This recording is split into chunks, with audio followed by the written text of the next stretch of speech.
I don't need this. I've got teacher voice. So again, welcome everybody for coming. I'm sorry we couldn't do this out in the cemetery like our plans were originally.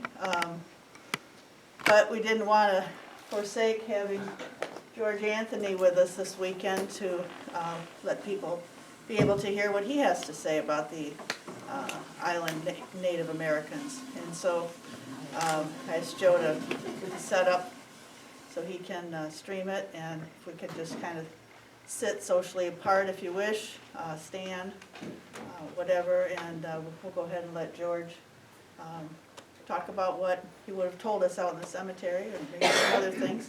Feel free to ask questions of him, and he does have he's got this book, The Elders Speak, is down at the museum. I'm sure that they've got copies down there for sale. This is his older book. He's got a newer book that he's working on, which the museum will be getting copies of, and they'll have for sale down there too. Okay, you want to try that?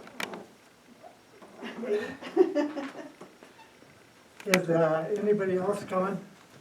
I don't know. They might filter in if they were out at the cemetery and realized we weren't there. Oh, I know Edward Palmer was gonna come and say something.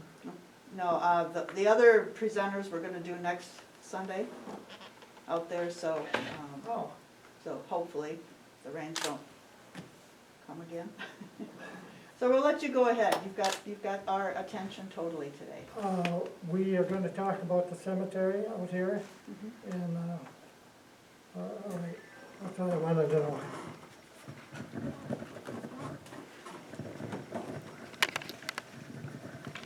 Well, I'm George Anthony, a historian, I suppose, what everybody calls me, but anyway, I don't know what we were supposed to do at the cemetery. Well, our thought was, just to talk about the Native American presence on the island, some of the families maybe, stories.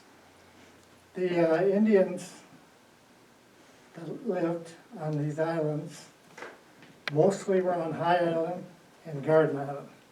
Garden Island being the main, the center, because the chief lived there.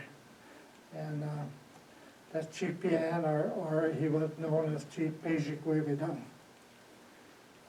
Is this working? It is. Oh, is it? And they come to Beaver Island. There isn't very many. They came in their later years. Mostly a very few families continued to live here until they finally moved or died. So there wasn't very many here. And I went out to the cemetery and looking at where everybody was, and mostly it comes down to two families, and the party was about 25 Indian people, including infants and the elders. So that's all I got on the graves.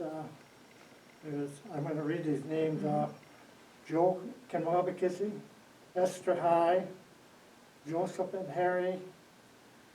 That's all they had on the tombstone. Lewis, I think, is the last name. And they had a cross with no name. They had a stone marker with no name. And another cross with no name. Three more others that had no name. And then there's Mabel Lewis. And then there's Trinity Grace Kenwabakisi. And then there was a Kenwabakisi. Eliza Doris Kenwabakisi. Isabel A. Kenwabakisi. Paul Kenwabakisi. Stephen D. Kenwabakisi. Robert Kanawakisi, Charles J. Wabanemke, was in the Army, Dennis M. Kanawakisi, John Jr. Kennedy, Kenny D. Kanawakisi, and Jesse R. Kanawakisi, and that's all the Indians I found. I spent yesterday going around the cemetery looking at all the markers, and just at all I found of them. For the majority, they moved on to the mainland, got jobs and lived over there. And the only ones that were left were the Kanawakisi, basically. I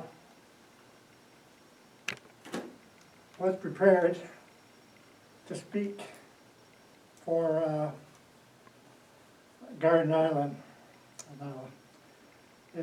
She said to do Beaver Island, but I just did that. It wasn't many people. Well, go ahead and tell us about Garden And, Island too then. Garden Island is where the Indians lived, and they got a cemetery over there.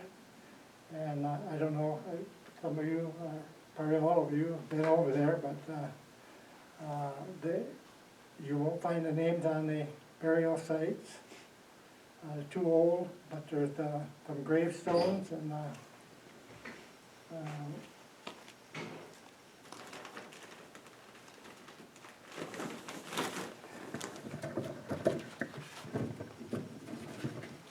these are some pictures I took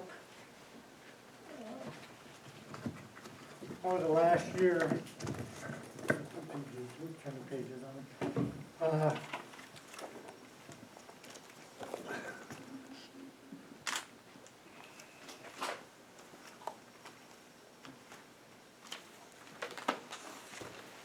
And I got some like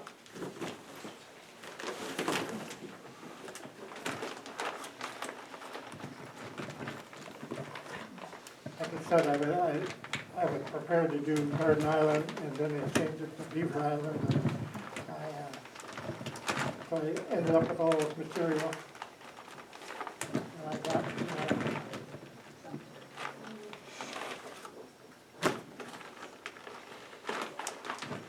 one at a time.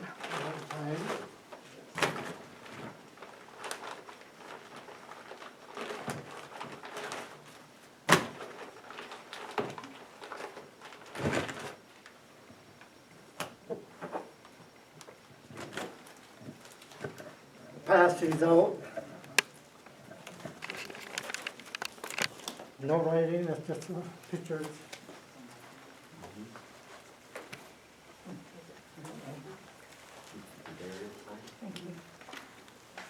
And I'm glad there aren't very many people here, because I only brought a few. Thank you.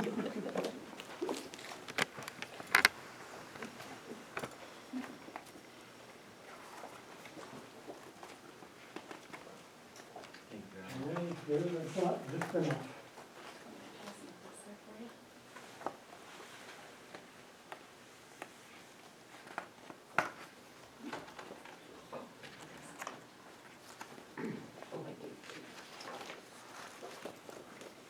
I put my picture in there of the author, and I just took it out of my book. This book. And I put it in there just to show you who's writing it, but I left one page in. Probably doesn't pertain, but it's on the back side of my picture. The rest is just the cemetery, the graves, and let's see. We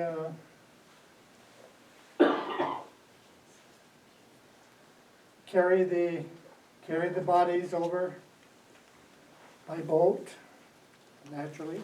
Now they're being buried there. People come by boat. The last one I remember is Wally Norton, and they brought him over. Over this a little bit. Done with it. And they brought Wally over in a boat, and they carried him to the grave, and that's pictures they got in there. And they buried him. And that was the last one I witnessed. And then before, since then, there's been several burials over there. So people are coming back, but they're being buried on the Garden Island. The graves are not being kept up. It's terrible. Trying to get the kids or the people to go there. The kids went there one time, and on the front of the graves, you'll see they're all vacant. The kids have taken there was this pole sticking up like this in front of the grave, and it had a symbol on there of the clan that he came from, that person came from. And there was a bear, just about every animal you could think of. But there's not that many graves there, so there isn't that many. But they took all the sticks. They were old, and they were cleaning up the cemetery, and they burned them. Cool. So now we don't know who belongs to what clan. And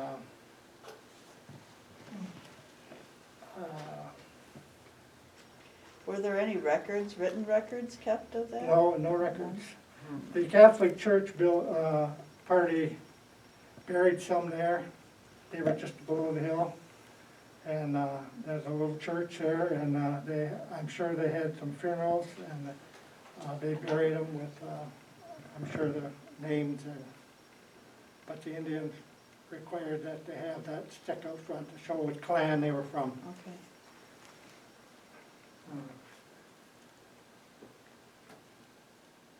And there was no burials anywhere else. Is there a reason that the stones at Holy Cross, or that some of them are unmarked and unlabeled? Is there a reason for that, just other The than? reason is money. Oh, okay, that's what I should, yeah. They were buried, and a wooden cross was put there, and the name Okay. put on it. They probably were at one time, but they've been painted since then. Okay. Oh, any questions? Real quick, on the Garden Island houses that are over Yeah. there, is there some way that they can be preserved, or don't you want them preserved? They should be preserved, but the Indians don't have enough money to go there. My tribe was gonna go over there, I mean, this is their jurisdiction, and they were gonna go over there and clean it up, but that's been, 10 years ago, and they haven't moved since, and I want them to go, so they'll catch some of these graves are in terrible shape. I mean, they're all in terrible shape, but get over there and build their houses now. They don't need the names on them, but the clan symbol was the important thing. I just want to mention, I remember at one point in time when I first came to the island, that Bill Wagner and Phil Gregg went over there with some sort of preservative to try to preserve the wood. That's probably when they sent kids over there. I don't think so. This was just Phil and Bill Wagner and Marge and Lil and Phyllis and I, as a matter of fact. Oh, So it's just 6 of us. And Bill Wagner went around and sprayed all of the houses to try to protect them, preserve them. and his party's done a real good job preserving them, what's left of them. And they can be preserved now. If people get over there, they can rebuild houses, but the clan symbols will be gone. And is there a specific, I'm full of questions, is there a specific way to build the houses? Is there No, something? they're family made, Okay. whatever the family thought. The houses are built so they, if they were died in the summer, they would have a house and then a burial underneath it. If the winter died in the winter and they can't get in the ground, because they didn't, you know, they have the shovels and stuff, they would build a platform and lay them on the platform until spring, and then they lower them down in the ground. Is there some, I'm full of questions. Is there some protection, some way? Is there a sign over there? Is there anything over there that says, leave these things alone, or? Yes, There is now, yeah. There is now? I think so. yes, the Minneskinnigan Drum did put, because they own the property, they did put up a sign asking for respect, come quietly, do not disturb. Good. Yeah, my grandfather and children are buried there too, so. And they got a stone marker, so. Would you tell us a little of your history with the island? You said you were born here? No, I was not born, I was born in the lake. Father was born here. My father is from here, and, Okay. and I guess I'd be about the closest I would come to. But like I said, my mother got pains, and at the time there was no good relation between the Irish and the Indians. It was always, if they seen one another, they would start fighting. So they took my mother, they had a load of fish on, I think they had 40-some hundred. The boat was just full of fish, and they're gonna take them across to the mainland. And they put my mother on the boat. And 45 minutes out of Manistee, Michigan, where the hospital was, she had me, so born in the lake. I love that. It's a great So you were story. born in the lake. Yeah. Yeah. Another, Go ahead. like I said, I'm full of them. You said the tribe. Which tribe are we talking about here? Chippewa Ottawa tribe, which is in Shawnee Town, my wife is a member of, and I'm a member of the Little Traverse Bay Band of Ottawa, Chippewa, Okay, and Petoskey. okay. So you don't have any connection to the Traverse City version, or you do? Just my wife. Just your wife, okay. So did you say that if someone died in the winter, they took them to Garden Island and laid them on platforms, and then when the ground thawed, then they would put Yeah. them in the ground? Yeah. How did they keep the animals away from them? Or it didn't matter maybe? I imagine they lay them on, you got a picture of it in there, I think, and they laid them on a platform, and I would imagine they put something around them to keep the coyotes.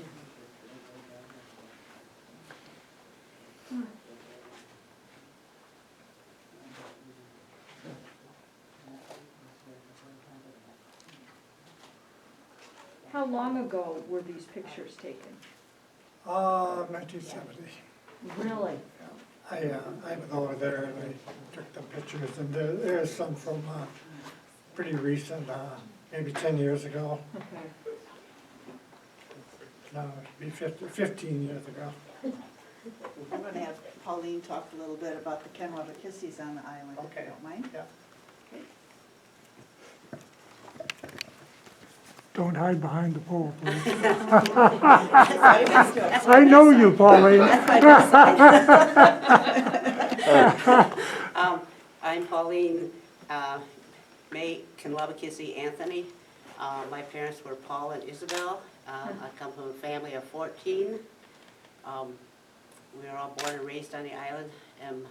The only ones that live here now is Mary and Joey, and our nephew Dominique and his family, his little girl.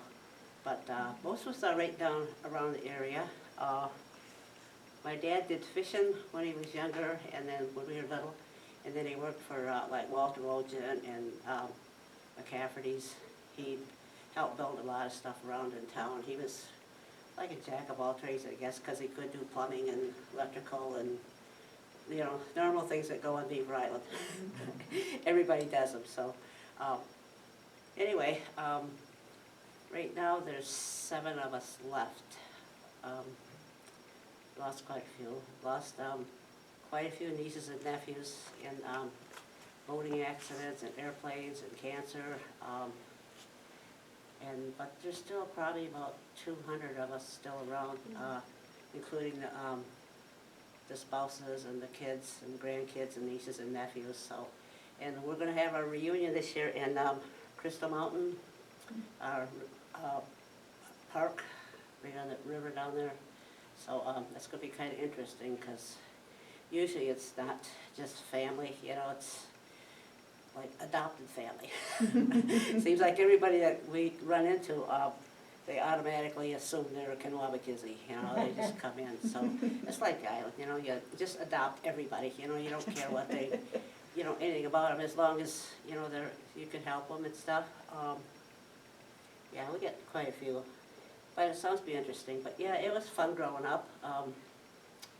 My brother Johnny used to teach us how to swim. He would throw us off the end of the dock with a rope tied to us, to sink or swim. But like I said, he always had the rope tied on us. He taught us how to ski behind the cars, with either on skis, and we made skis out of wooden barrel staves. We got a lot of hoods dragged in behind. Kate, you remember those. Phyllis probably too. But my dad took us to all the islands around. He took us to Garden Island and over to High Island, and we went to the one they just fixed the lighthouse on, Squaw. Squaw Island.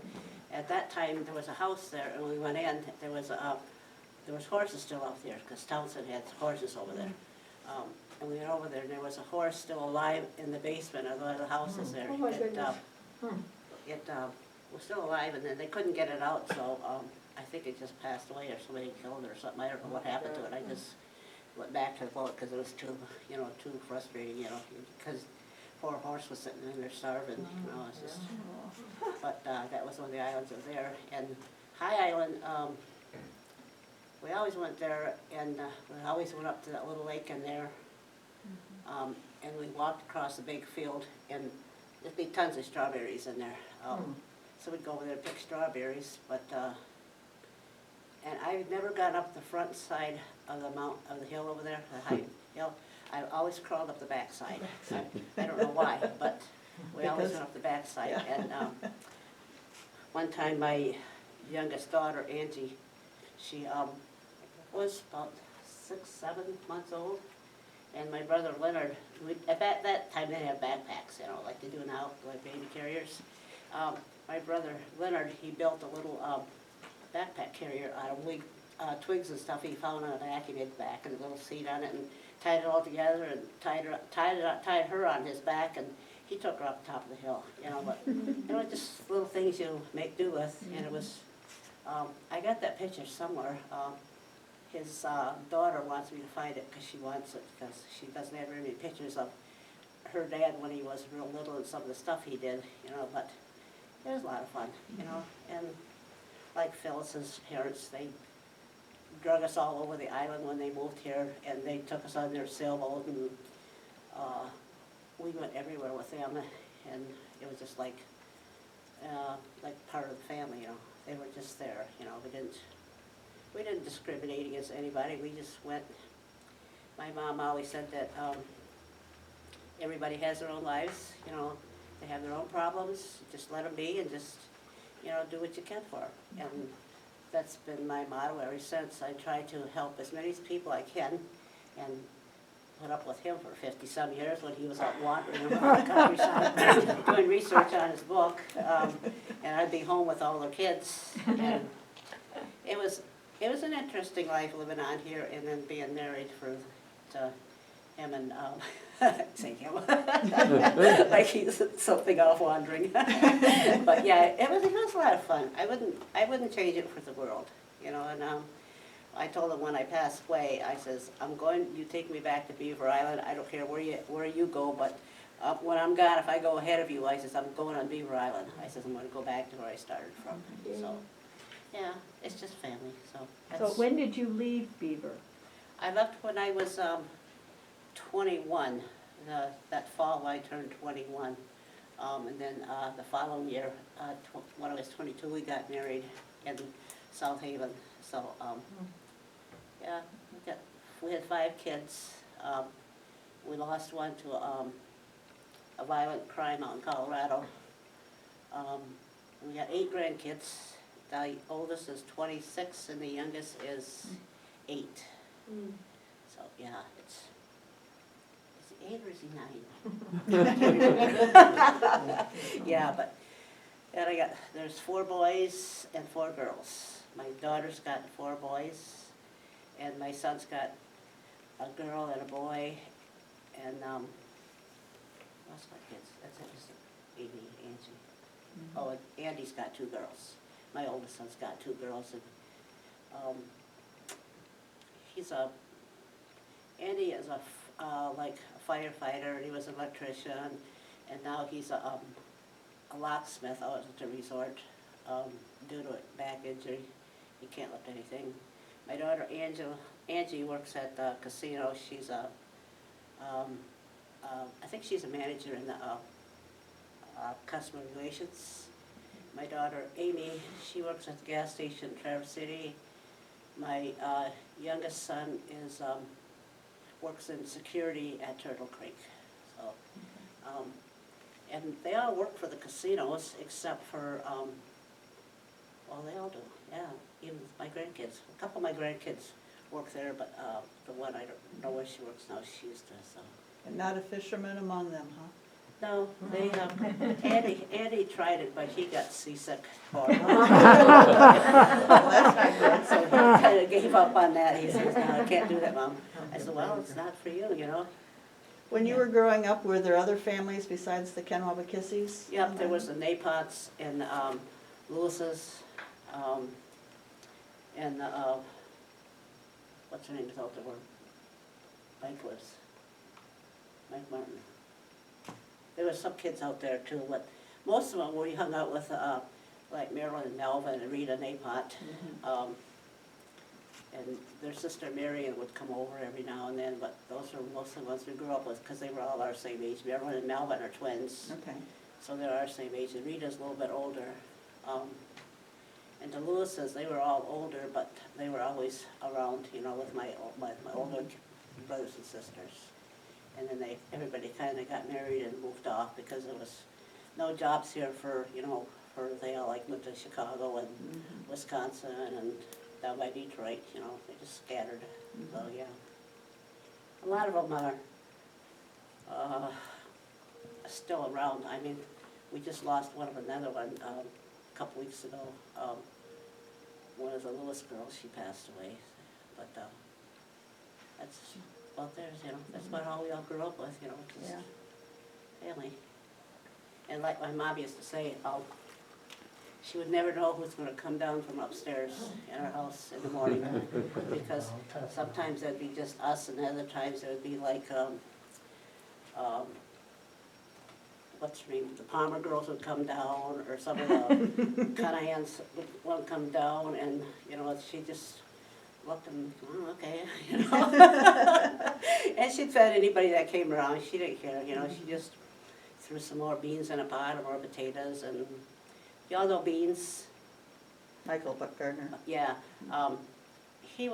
My brother Joey discovered him. He was out to the campground on the back beach there, and every time Joey would go out there for a couple days, all he was eating was beans, because that's all he had to eat.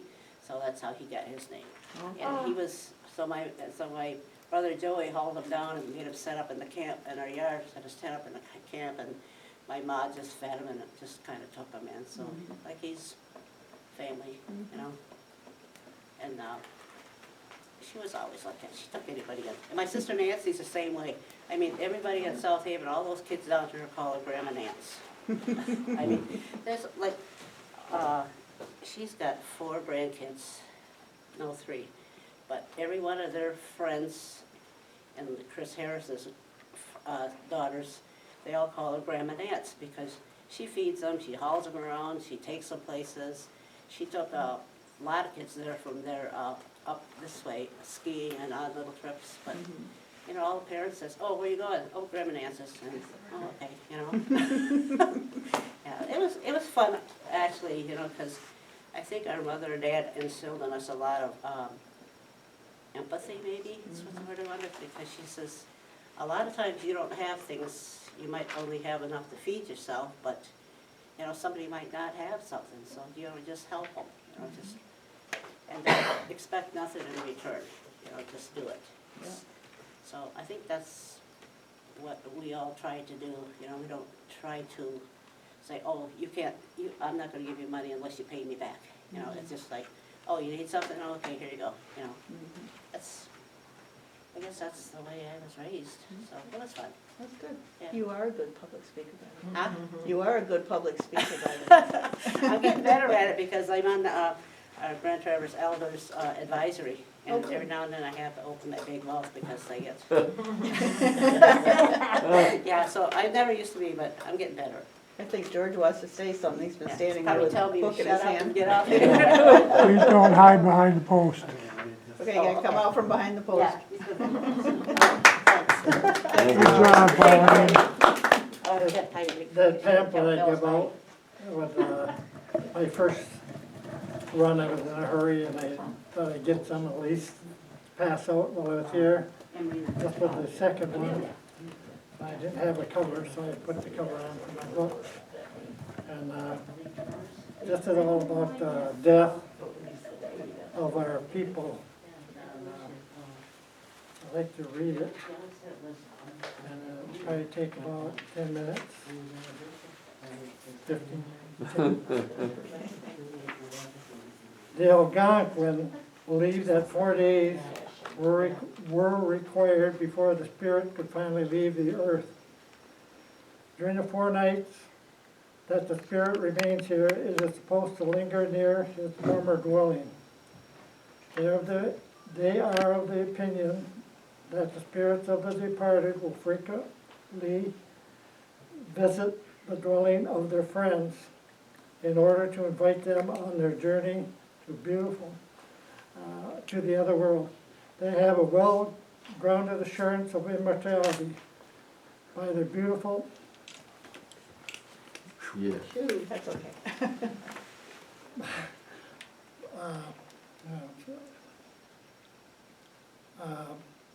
Okay, go to the next one. In the early days, they used to burn down the houses where the death had occurred. There's no more house, so they go out and build a new one. Now, in the day of the family home, pieces of the house where the victim died are taken to a place of burial, and a small house is constructed above the ground. If the ground is frozen, the body is placed in the house until it can be put in the ground. In warmer times, the body is placed in the ground and a small house is built above it. The dead are recognized by a stake placed in front of their small house with a picture carved in of the clan they were from. The dead are lying on their back, are facing the west. Each fall, they are honored by their families with a dinner called a ghost supper.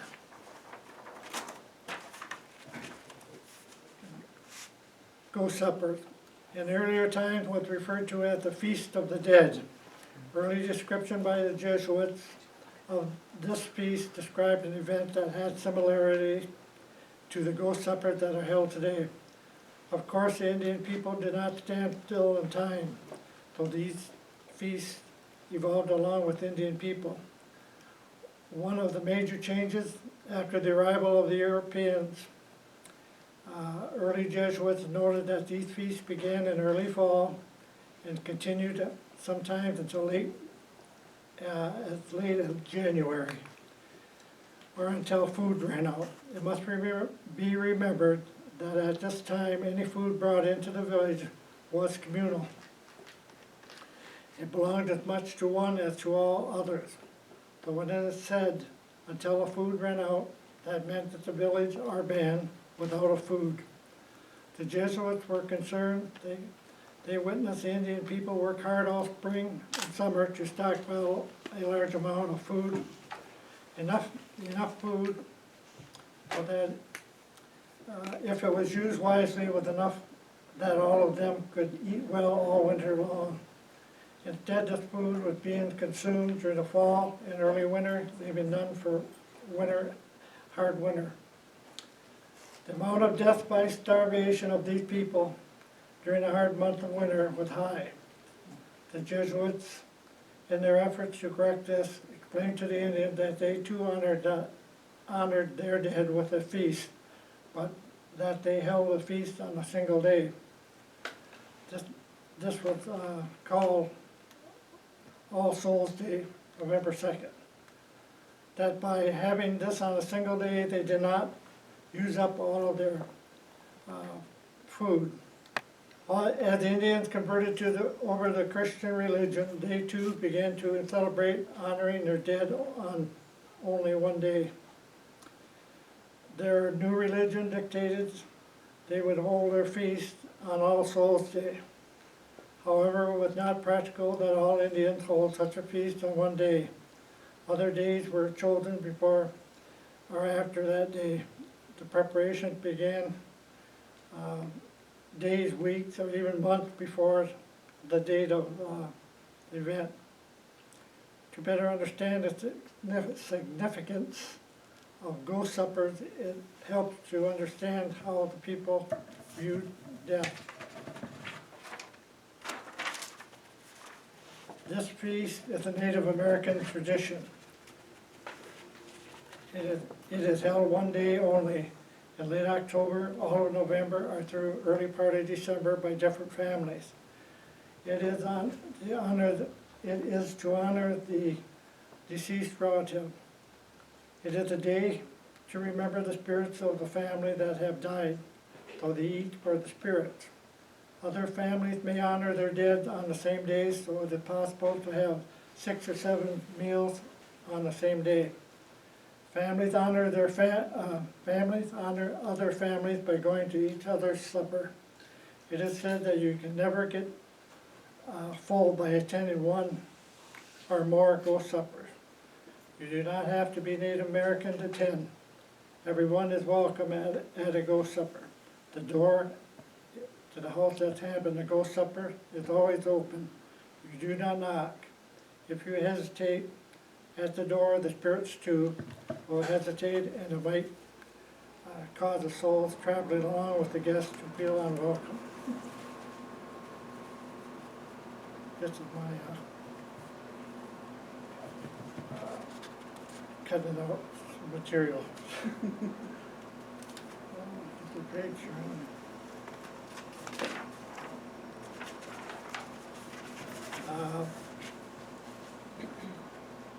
some of the foods that they cooked were cooked pumpkin, yams, squash, pumpkin pie, berry pies, apple pies, cranberries, corn soup, mashed potatoes, vegetables to dip, homemade bread, pickles, green bean casserole, crackers, apple cider, cheese, meatloaf, baked beans, coleslaw, venison, ham, fried chicken, fried fish, fish soup, whitefish livers, whitefish chums, trout head soup, whitefish eggs, cooked rabbit, acorn squash, Salisbury steak, pickled bologna, cooked squirrel, and cheese, coffee, tea, potato chip, olive, gravy, bologna, cigarettes, fried bread, turkey, and rutabaga. Quite a feast. Okay, when you're eating supper, a fire is lit where no trash is burned near the house. As it ignites, a prayer is said to the Creator. The fire is sacred and must burn until the feast is over. Before any food is served, a plate made up of every bit of every dish. The host then returns carries a plate outside to the fire for everyone looking on, carefully scoops the food into the fire. It is an offering to the other side, respect to the spiritual world. The Holy Spirit, Holy Family will then make a dish that the departed individual may have really liked when they were alive and scrape it on the fire. Tobacco is placed on the table in the form of cigarettes or tobacco leaf. Offering tobacco to guests is an ancient and important tradition to Native Americans.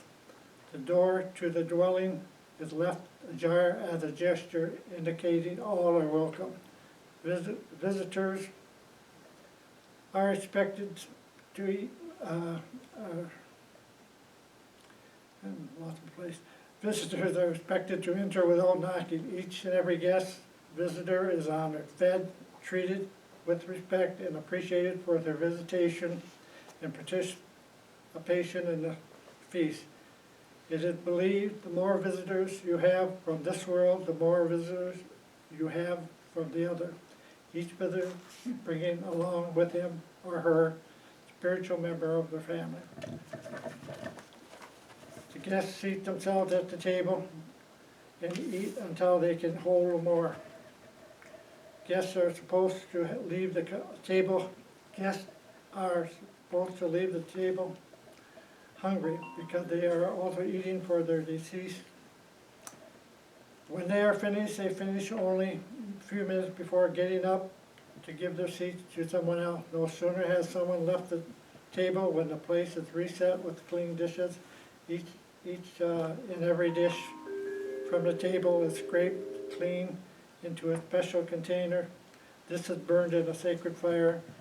This is another offering to the spirit world. From the table, the guest proceeds to the sacred fire. They may use their own tobacco, connect, or tobacco they got from the table cigarettes. It is offered to the spirits and deceased and burned in the fire. The table is left set overnight with food, tobacco, and place settings are for the unseen visitors who continue to visit during the night.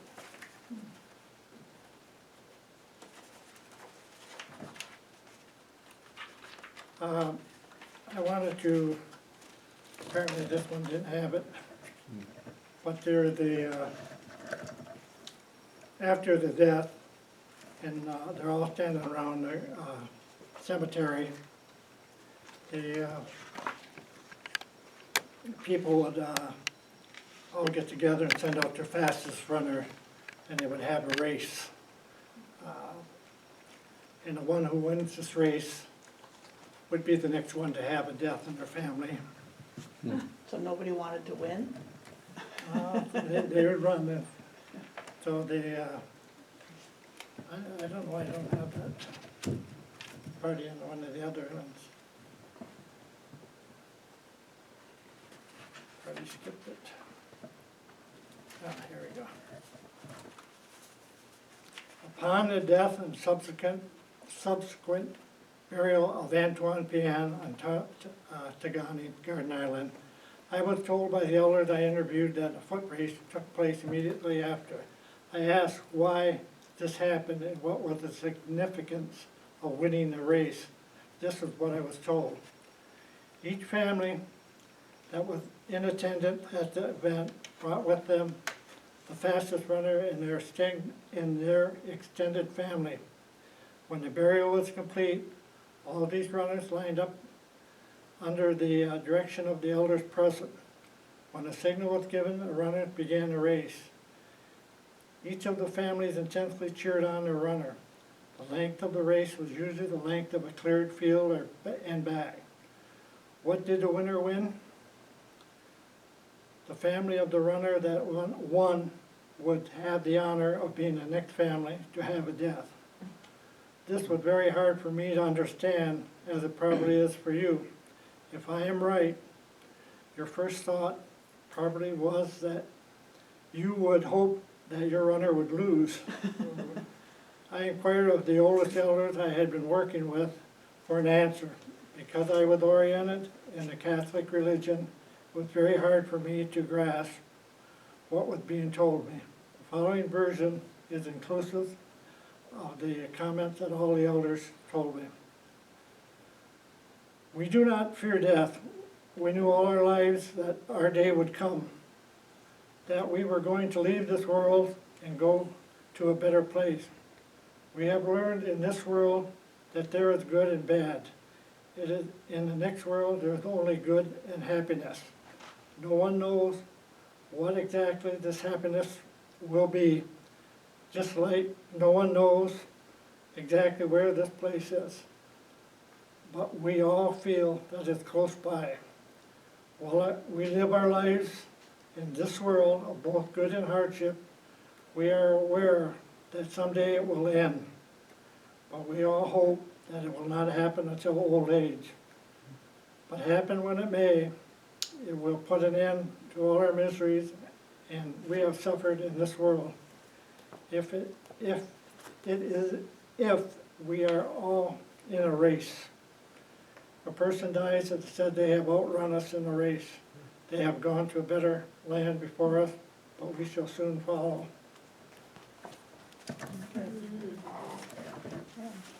And I think that's about all I prepared. I was gonna have lots of copies of this instead of that one, but only had three. Only had three. Okay. I have another question. Okay, go ahead, Joe. What are the Indian names for this group of islands and for each island? The Indian names, got a mind blank right now. Okay, There's the Chippewa, the Ottawa, and there's no Potawatomi. And there are just two tribes, Chippewa and Ottawa. okay. So what was the name? Did they use Beaver for Beaver Island High, Squaw? Did they use those names or did they have? They adopted them, and they party. Heck, what do they call? I can't think of it right now, and I don't have it in here. But each one had an Indian name too. So George, the name Minniskittikin, is that still good for Garden Island? I don't know. Oh. Don't know. Is there any aversion to the designation of Squaw Island to the Native Americans? No, the small islands, they would just visit and fish and run to and storm. I'm talking about the name, just Yeah, the it's name. quiet. Or the- No, the names were given by the white people. When I realize that. Okay. Hey, George, you could mention that you're gonna send some books to the island and you could come and purchase a copy from the Historical Oh, Society. yeah,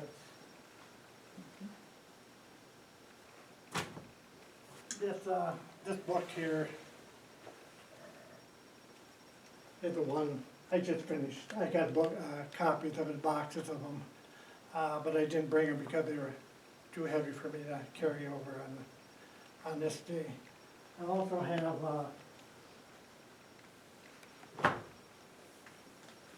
these ones she showed you, but I have this soft back and the hard back covers on these ones. Do you have some of those down? I do have the first version of the Elders Speak at the library, or at This the one here, museum. the museum has this. Yeah, I have that one. They have In this fact, one too, but Yeah, if your membership's current, you can get a free copy of that book, What? if you haven't gotten one yet this year. Ooh, Free books, yeah. Well, All right. free membership. yeah, Yeah, one or the other. one or the other. Okay, does anybody have any other questions? I just have one Go ahead, question. yep. Is there a reason that Garden Island was the preferred island for the Indians and your families? why it was Why that island as opposed? the chief lived there.